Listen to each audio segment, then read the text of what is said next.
everybody, and welcome back to my mini fall lunch and learn series. I'm Helen Panos, for those of you that don't know me, the owner of Dynamis Learning. It's a K through 12 tutoring, SAT, ACT prep company and executive function. I'm not going to move my head much because I feel like I only have this much of a box. This became vertical on us, so we will fix it next time. So I am here again with another guest, and her name is Adrienne. Is it Achille? Did I say that right? Achille. Achille, like the Greek god. Achille. Yes. Like the hill. Yeah. That's awesome. So I've known Adrienne for quite a while, and she's going to talk a little bit today about play therapy. And that would be, she'll tell you the age groups that's best for. And so she is the owner of Expressive Healing. It's out of the Marietta area. And I will let her introduce herself and her background. Yes. Hello. Thank you again, Helen. I know we did one of these like 10 years ago or 6 years ago. So it's been a while. But I'm glad to be back. Yes. So I am a licensed professional counselor and a registered play therapist. So I work in a private practice setting. I recently opened Expressive Healing in June, but I have been practicing for a long time now in many different settings, from private practice groups to intensive in-home.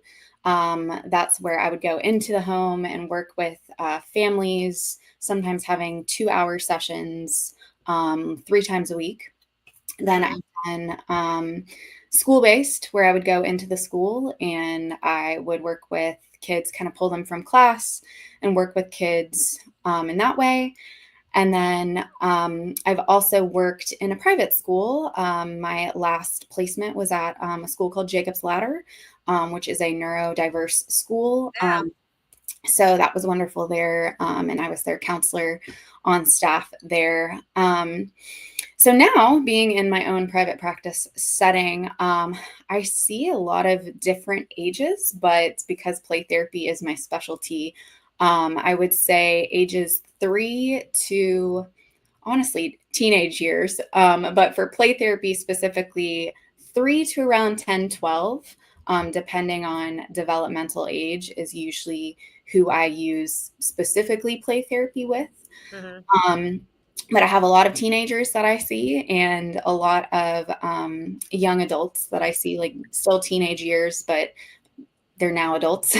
Right.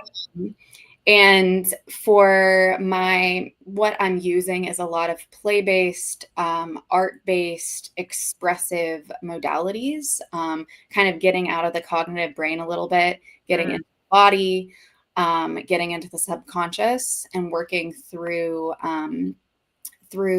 challenges in that way. So that's kind of how I incorporate everything in there. And yeah, that's like a little nutshell who I am and my background a little bit. Well, cool. Yes. Gosh, I bet we did do a Facebook Live about maybe 3 years ago. Yeah, something like that. I'm thinking that's pretty cool. I'm still doing them today. Yeah, I've been doing these lunch and learn. I did a summer lunch and learn, and I've already finished that one up and decided to do this mini one. Yeah. But you were probably part of my summer lunch and learn like 3 years ago when I first started them. That's awesome. So how do you involve parents or caregivers in the play therapy process? Yes. So play therapy, I specifically will work one-on-one with a child in session, and we work through whatever the challenge is, using toys, using art, like I said, and play. Kind of a little background on play before I jump into parents. Play is the most developmentally appropriate form of therapy for young kids. Even those kids that are talkers that just like to chat with you and seem a little bit more mature than the other kids. I still say play is the best form for them. If a kid comes into my office and doesn't want to play and just chats with me the whole time, that's fine too. I kind of go with what the child is presenting and what they need. But I like to think of play as children's language, and then toys as their words. So what they can't say, what they don't understand and can't verbalize to you because cognitively they're still developing, they're able to play that out with the toys, with the art, and that's kind of where the healing and where the work happens, is kind of through that. So sometimes it's symbolic, where or sometimes it's more direct, where if a child is like challenged with authority or control, I see that a lot in the play therapy room. Just it's a kid that gets in trouble a lot at school, who is sent to the principal's office a lot. Some play themes that I might see is something more direct, where I'm now the student and the child is now the teacher, and now they get to direct me, and they're kind of working through that. But then sometimes it's a little bit more symbolic, where there's some control aspect where they're telling me how to play. So they're controlling how the session goes. Or sometimes it's like a good guy versus bad guy. So they're playing out, they have two figures and kind of playing out this good versus bad, which is them kind of processing this idea of like, am I bad? Are my behaviors bad? What is good? So symbolically, they're kind of playing that out. Where I like to incorporate parents is because parents are with their kids way more than I am. Right. See a child once a week, sometimes once every couple weeks. So it's really important that we're all collaborating together. So I usually work with parents or meet with parents every 4 sessions, so once a month about, and I kind of gather some updates from parents. So what are they seeing? What do we still need to work on? That also helps me like figure out progress as well. And then what I'm seeing, so I'll give kind of an overview of themes, an overview. If we're doing more directive activities, then I'll say, oh, this is what we're practicing in session. We're doing some deep breathing. We've been talking a lot about feelings. And then I give parents the little tool to use at home. So it may just be how to validate feelings, or how to just kind of like some wording on what to say when they react a certain way. It may be how to set a limit or a rule at home and do it in a way that still helps them feel a little bit more in control, the child feel a little bit more in control. And or it may just be, I want you once a week to do a family game night, and help build that relationship. So that kind of giving the parents tools can also help them feel more confident at home. I've actually seen a lot of parents who have told me that they've done therapy in the past with their child, but just didn't get a lot of feedback or input from the therapist on what they should be doing at home. And for me, that's really, really important, because that's where the real work comes in, when we're all together and we can use the same wordage, we can do the same things. That's where you're really going to see the progress. Yeah, true. Yes. That's what I was just saying to a parent the other day about executive functioning. We might come in there 1 hour, but what we, especially with elementary, what we do here in person or virtually, is just an hour in a week. So now it needs to also be reinforced at home several times for him to catch on faster, for this to be much more beneficial too. Yes. So I like to compare it to working out, right? You work out once every 5 months, well, you're not going to see a benefit. You work out several times a week, you're going to see a benefit. And that consistency piece, which can be really, really hard for parents to be consistent, because sometimes it is just easier to give in. Like, they're screaming, they want that extra cookie or whatever it is, they want that toy at the supermarket, and they're having a meltdown. It is a lot easier in the moment to just say, fine, You get the toy. I'll give it to you. And in the short term, sure, that'll be easier, but in the long term, it's reinforcing some of those behaviors. Mm-hmm. And so consistency really is key, to consistently set the same limit every time, to set the same rule.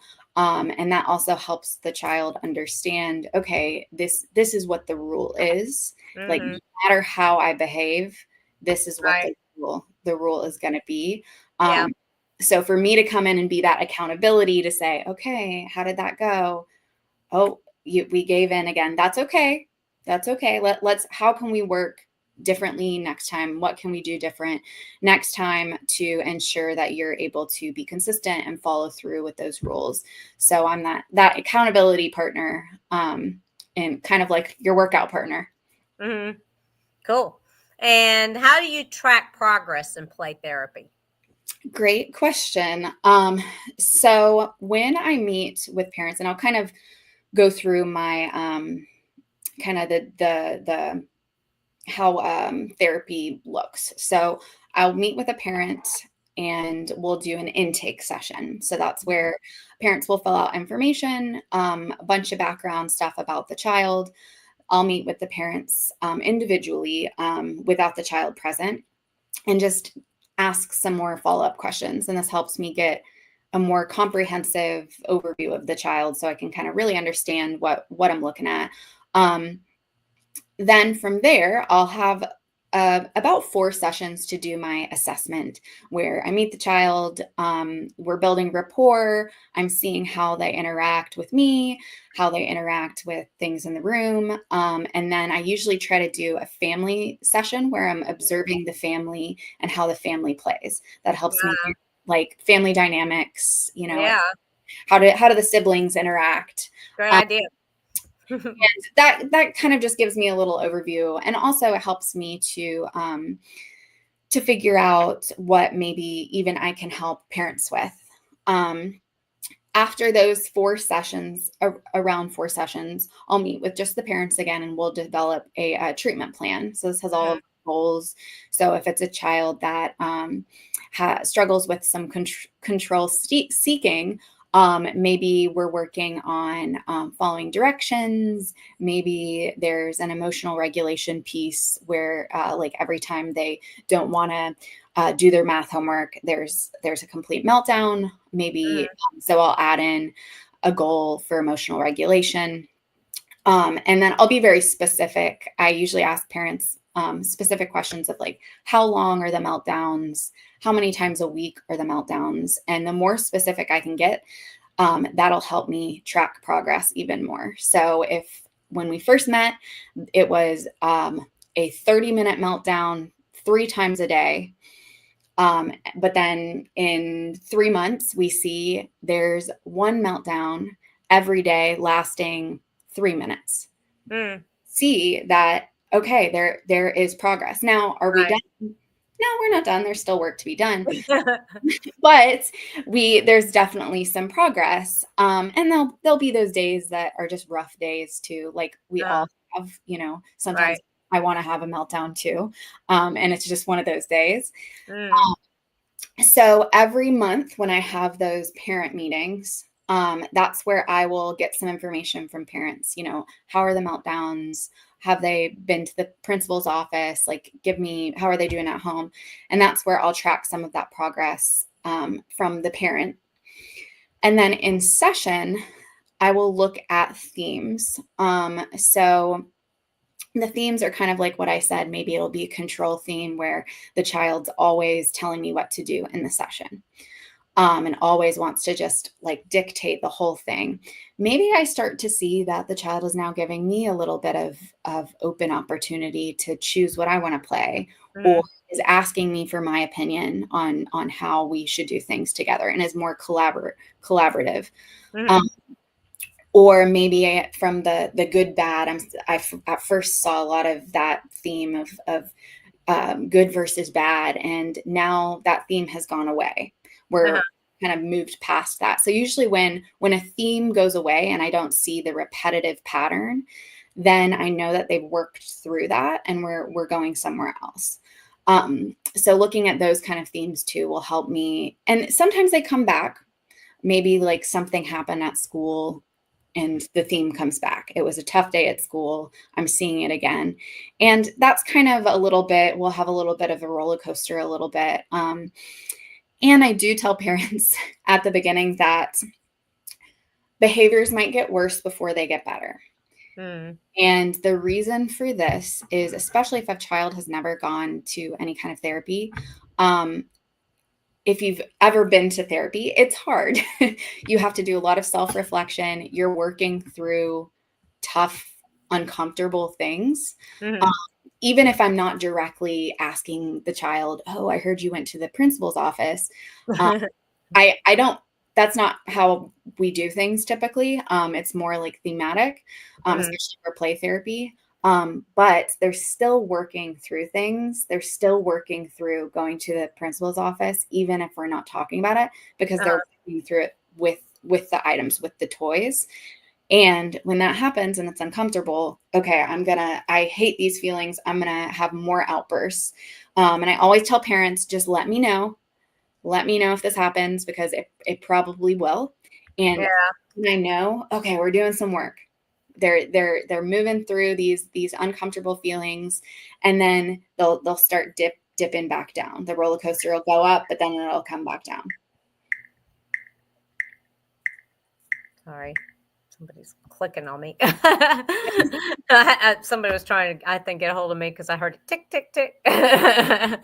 Well, that's great. I mean, I mean, what you do is, I'm sure, a big service to a lot of families. Because you really gotta, I know people probably should know this, but I feel like it needs to be said that the earlier you fix things in children, right? Instead of waiting to see if it's going to fix itself, I think it makes people's lives easier later on, or it's going to get harder to fix. Is that correct, Adrienne? I always say that the earlier, kind of with anything, the earlier you can get in and start making, like working through some of those things, the better. Because this provides them with tools, this provides them with a safe place. Because really play therapy for kids, it's a safe space for them to process through really tough emotions. I have parents ask me sometimes, like, why do I let them do, and I'm using my quotes, aggressive things in the play session. And when I say aggressive, it's more like, I have a dart gun, I have handcuffs in here, and I allow them to handcuff me. I allow them to like shoot me with the dart gun, like below the face. Wow. And it's so that they are able to work through those tough emotions in a safe space without the real world consequences. If you shoot someone with a dart gun, maybe that's not okay. Or if you handcuff someone, or if you pretended to, whatever it is, that would not be okay in the real world, but it's okay in our session because it's safe, it's contained, and they're working through something that's really important for them to work through. So yeah, the earlier they can come in and work through that, the earlier they can get coping skills, the better. And it's it's good to pair that with executive functioning, because I do work with a lot of neurodiverse kids, ADHD, autism, Down syndrome, where executive functioning is a challenge. So they come to see me, like a kid with ADHD, they would come to see me to work through the feelings surrounding, oh, I'm not getting my work in on time. Oh, I'm the disruptive one in the class. All those tough feelings that are hurting self-esteem, that are hurting confidence. That's where they're coming to me. But then I would send them to executive functioning for those other pieces of planning, time management, all of those things. So I love pairing those two together. That's awesome. Great. Yep. Executive functioning is definitely getting very popular. Yeah. And if you guys don't know that, we do offer it. We're working on adding in the elementary as well. Right now we're doing middle and high schoolers. But pretty soon in 26, we'll start the elementary as well. So If you don't know what it is, go to my website, dynamislearningacademy.com. There's a page under programs and services called executive function. It describes it there quite a bit. And I've had Facebook Lives with Crystal, my coach, several times, and you can scroll back on my Dynamis page or even my personal page and find it. And on my podcast, Smart Parents, Successful Students podcast, Crystal did several of the podcasts last season in 14. So you can find out a lot about it.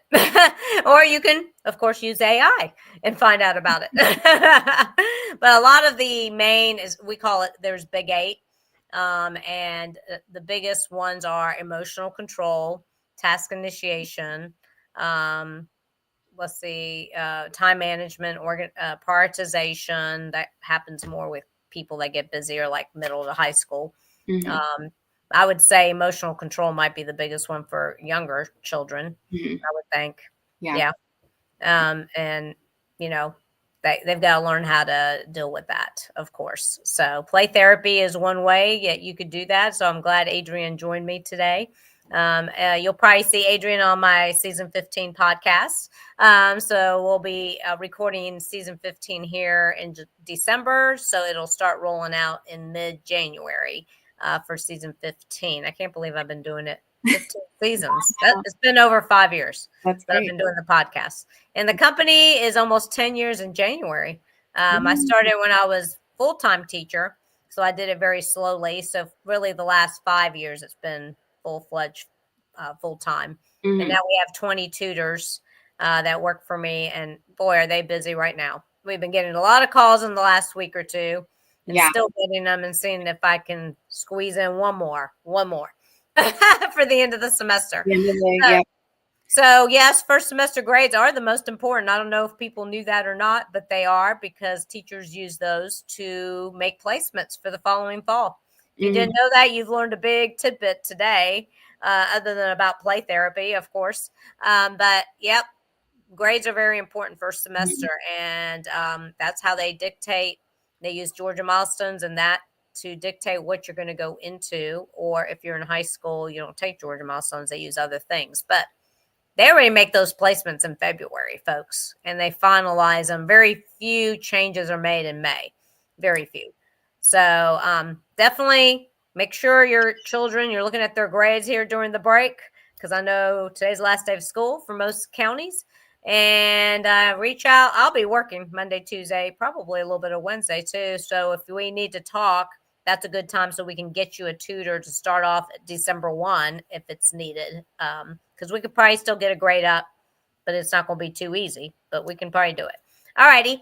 Well, thank you, Adrienne, again for coming on. And Helen, I wanted to just mention, tell them how to contact you, other than I have your website up there. So you can contact me through my website. Also, my phone number is on the website too, but website would be best. And you'll see all the other offerings that I have: parent coaching, family therapy. But I'm also starting 2 groups in January. One is yoga for anxious moms. So I'm also a yoga teacher.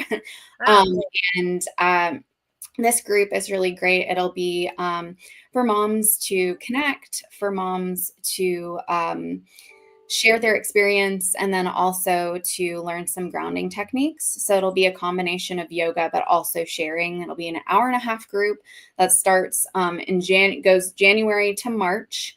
And it starts, that's on Saturdays at 9 a.m. Is it in person or virtual? It's in person. In person. In my Marietta office. So that'll be, I'm really excited about that group. And then my other group is called Child-Parent Relationship Training. So I'm trained in this manualized group. Essentially, it's teaching parents play therapy skills. You'll learn the skills. You'll learn how to better understand what your kids' emotional needs are. You'll learn these play therapy skills and practice them at home. And then you'll just overall be able to connect with your child better. And I have 2 offerings for this, actually. There's a Monday night that's at my office. And then there's an additional offering at the Wiggle Giggle Playtorium. So Wiggle Giggle is about 7 minutes down the road in Marietta. It's like an indoor play house. And so this will be great because we're offering childcare. So if that's the issue that, oh, I'd love to go to this, but I don't have anyone to watch my child, bring them. It's just an extra $10 every time that you come, and they get to play in this really fun and cool area while yeah. you do Cool. the group. And so that'll start January 15th. It's an 8-week program, and it'll be Thursdays at 6:30 p.m. Okay.